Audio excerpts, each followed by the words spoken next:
Welcome to the Lechtich Parsha podcast, where we delve into the Torah's timeless wisdom and uncover uplifting and empowering lessons tailored to the challenges of our generation.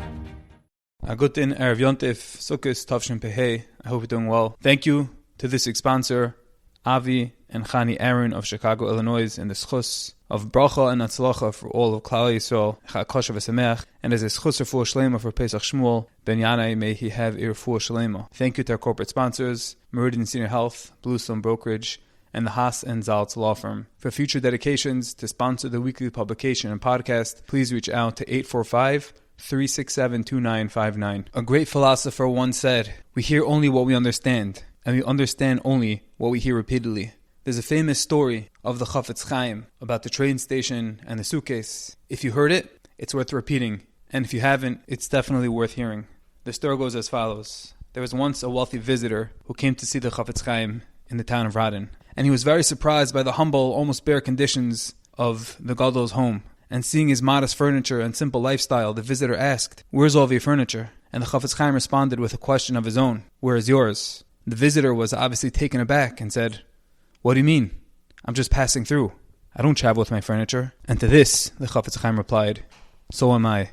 I am also just passing through this world." We all know when we go into our Sukkos, the first night, it's new, it's fresh, and we think about the deeper messages and the deeper significance of the humble abode that we sit outside with the whistling winds and now frigid conditions, in some places in the world at least. And we think about the words of the Gemara, that the Sukkah has to be a diras arai, and it's supposed to remind us and mirror our mission in this world, that it's only a diras arai, a temporary, fleeting, transient place. As Sukkot goes on, and certainly after Sukkot is over, many times we tend to forget about this truth. But it's so important that at least as we're going in, we are reminded of what the Sukkah stands for and how it's supposed to shape our perspective and define our whereabouts as we go through life. With that, I want to share with you a beautiful insight, beautiful pshat I saw from the Bala Kedah in the Sefer Kedes Yitzchak. One of the many halachic chiyuvim for a kosher sukkah, the Gemara in Sukkah tells us,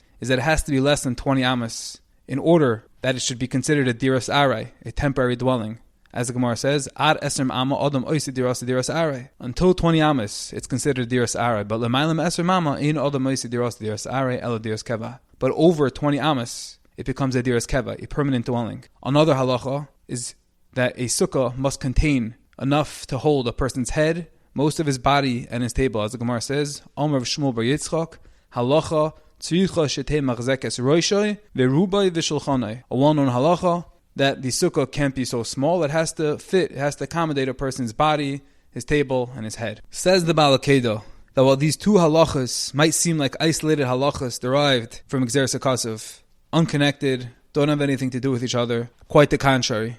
They're indeed very much a parallel to each other. Besides being halachas for fulfilling one's sukkah obligation, they also convey a deep hashkafic message, not for a sukkah but for life itself. And the message is especially significant in our times, where adhering to these hashkafic mandate is arguably more challenging than following the halachic one. And he explains that the reason one must sit in a sukkah that is under 20 amas, and the reason the sukkah must be a diras arai, is to remind us, as we said, of the transient nature of this world. That this world is merely a temporary dwelling we're just passing through. And all the possessions one accumulates in this world, houses, fields, vineyards, and in these days money, real estate, nursing homes, whatever it may be, are not a solid foundation on which to rely, as they can easily be lost. Based on this, amplifying this perspective, continues the Gemara, says of Shmuel bar Yitzchak, that not only is it enough for the sukkah to be a diras arai, but we have another halacha that complements this, that highlights this, that one only is to bring in roishai, verubai, v'shalchanai. One is only meant to bring in his bare minimum necessities, his head, most of his body, and his table. We just concluded the period of Tshuva Meira, of the Yom Neram, and now we enter the Sukkah, the Tzila de Mehemenusa, the shade of faith, and we begin the process of Tshuva Mehava, repenting out of love. And when we're doing Tshuva Meira, it can be challenging to fully internalize our true purpose in this world. However, from a place of love, Tshuva Mehava, returning to Hashem with a full heart of love, literally doting over Hashem, we're so excited to fulfill His mitzvahs, we're excited to sit in Sukkah, we're excited to shake the Daled Minim, we're excited to use everything in this world for a higher purpose. And when we sit in our sukkos that are made out of what the Gemara tells us, psoilis garin v'yakev, which literally means the waste of the threshing floor and the winepress, when we're in a place of tshuva me'ahava, when we're in a content, relaxed, quote-unquote place, where we're coming to Hashem not from fear but from love, and we can really internalize all that we're doing, all the mitzvahs we're performing, and really say, wow, Hashem, I realize I have a greater purpose. I realize this world is all for you. I realize that my sitting in a sukkah isn't sitting in psoilis garin v'yakev. It's sitting in your tzila d'mei menusa. I realize I'm connecting to you. I realize everything in this world is meant to bring you honor, to bring you glory. In such a place, from such a place, we have such a greater chance of recalibrating, of refocusing what our purpose is in this world, and trying to attach ourselves, or at least tap into the lofty mandate of truly realizing that we're just passing through. As the mission of us tells us, Olam hazeh doime leprosder, Olam haba doime letraklin.